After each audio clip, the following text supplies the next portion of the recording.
បាទសួស្តីបងប្អូនសិស្សានុសិស្សទាំងអស់គ្នាបាទស្វាគមន៍ជាថ្មីសម្រាប់ការសិក្សាតាមប្រព័ន្ធវីដេអូ YouTube ជាមួយលោកគ្រូទាំងអស់គ្នាថ្ងៃនេះដែរលោកគ្រូមានសេចក្តីសោមនស្សរីករាយជាខ្លាំងដែលបានលើកយកមុខវិជ្ជាភាសាខ្មែរថ្នាក់ទី5មេរៀនទី3កំណាព្យខ្មែរហើយខ្លឹមសារដែលយើងត្រូវសិក្សានៅថ្ងៃនេះគឺលំហាត់សរសេរការបំពេញឃ្លានៃកំណាព្យតោះនេះចឹងទាំងអស់គ្នាប៉ុន្តែមុននឹងចាប់ផ្ដើមចូលទៅដល់មេរៀនរបស់យើងលោកគ្រូសូមកំណែកិច្ចការផ្ទះជាមួយយើងទាំងអស់គ្នាកាលពីដែលលោកគ្រូបានដាក់ឲ្យនៅវីដេអូមេរៀនមុននោះបាទដែលឲ្យយើងរកពាក្យសូដូចនឹងពាក្យគូឲ្យបានពីពាក្យព្រមទាំងបញ្យលន័យផងអញ្ចឹងចម្លើយគួរថ្នាក់ពាក្យជាគុណនាមសំក៏3អត់ទាស់ឧទាហរណ៍គាត់ចេះប្រើពាក្យពេចន៍គួរសមណាស់ចំណែកឯពាក្យគួរមួយទៀតកស្រអួរនឹងរថ្នាក់ពាក្យជានាមមានន័យថាកោមផ្លែសំណុំផ្លែឧទាហរណ៍ផ្លែអំពិលមួយគួរឬក៏គួរស្រូវ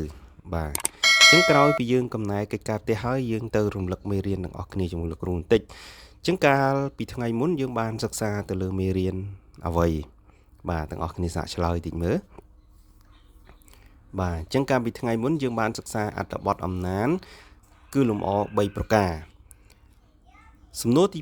2តើមនុស្សល្អត្រូវមានអ្វីខ្លះបាទទាំងអស់គ្នាសាករនឹកតិចទៅបាទអញ្ចឹងមនុស្សល្អត្រូវមានឫកល្អចរិយាល្អរូបសម្បត្តិសមរម្យគេឈ្មោះល្អហើយនឹងមានចំណេះវិជ្ជាចំណែកឯទី3តើក្នុងកំណាព្យនេះគេប្រៀបធៀបចរិយាទៅនឹងអ្វីព្រោះអ្វីបាទអញ្ចឹងសាកនឹកតិចមើលអញ្ចឹងនៅក្នុងអត្ថបទគេប្រៀបធៀបចរិយាទៅនឹងអលង្ការព្រោះអលង្ការគឺជាវត្ថុដែលមានតម្លៃតោះណាទាំងអស់គ្នានេះបាទឥឡូវយើងចូលដល់សំណួរចុងក្រោយតើរឹកបែបណាដែលគេចាត់ទុកជារឹកពាសមរម្យបាទទាំងអស់គ្នាសាករនឹកតិចមើលបាទព្រោះកាលពីថ្ងៃមុនយើងបានឆ្លើយជាមួយលោកគ្រូរួចហើយណាបាទអញ្ចឹងកាលសំណួរទី4នេះរឹកដែលគេចាត់ទុកជារឹកពាសមរម្យមានដូចជាចេះគោរពចាស់ទុំចេះអោនលំទោនមិនជ្រើសរើសបឺសហើយស្គាល់ធំស្គាល់តូចបាទអាហ្នឹងតកតងជាមួយនឹងសំណួរទី4រំលឹកមេរៀនរួចហើយបាទក្រោយពីយើងបានសិក្សាហើយឥឡូវយើងចូលទៅដល់មេរៀនថ្មីបាទភាសាខ្មែរមេរៀនទី3កំណាព្យខ្មែរលំហាត់សរសេរការបំពេញឃ្លានៃកំណាព្យបាទការបំពេញឃ្លានៃកំណាព្យហើយទាំងអស់គ្នាយើងបើកសៀវភៅពុម្ពភាសាខ្មែររបស់យើងមកទំព័រទី35បាទតោះឥឡូវយើងទៅបំពេញជាមួយលោកគ្រូទាំងអស់គ្នាអញ្ចឹងពាក្យដែលគេត្រូវឲ្យយើងបំពេញនោះរួមមានដូចជាពាក្យវាពាក្យលោកធីតាពុះពៀពុនសិក្សាបាទអញ្ចឹងគេថាក្នុងអត្ថបទគុណមេដាបិតាបទពាក្យ7នេះឥឡូវតោះទៅបំពេញជាមួយលោកគ្រូទាំងអស់គ្នាមេដាបិតាមានគុណធ្ងន់លើសលុះសំទោសលើសលុបពេកបាទអញ្ចឹងគុណត្រូវបំពេញអីគេបាទពាក្យពុនព្រោះពុនហ្នឹងវាជួនមួយពាក្យធ្ងន់ណាតើនេះទាំងអស់គ្នាបាទលើសលុបពេកពុនឥតឧបមាចិញ្ចឹមទូមានបុត្រធីតា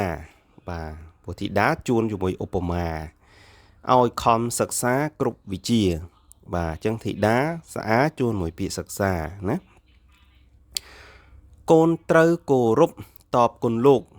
បាទព្រោះពាក្យលោកនេះជួនមួយស្មោកគ្រោកណាអំពើស្មោកគ្រោកត្រូវជៀសបាទអញ្ចឹងកូនគិតថាពាក្យអីគេបាទគឺជាពាក្យវាណាព្រោះវាហ្នឹងវាជួនឆ្លងវគ្គជាមួយនឹងពាក្យវិជាណាខំប្រឹងខំត្រាប់ច្បាប់នានាតស៊ូអញ្ចឹងពាក្យអីគេចុងក្រោយរនឹកតិចមើលបាទអញ្ចឹងពាក្យពុះពៀបាទកសាងខ្លួនតោះនេះអញ្ចឹងទាំងអស់គ្នាបាទអញ្ចឹងពាក្យចុងក្រោយគឺពាក្យពុះពៀណាបាទអញ្ចឹងមេរៀននៅថ្ងៃនេះលោកគ្រូសូមបញ្ចប់ត្រឹមប៉ុណ្ណេះតើទាំងអស់គ្នាកូនមានចម្ងល់អ្វីទេបាទអញ្ចឹងបើអត់មានចម្ងល់ទេ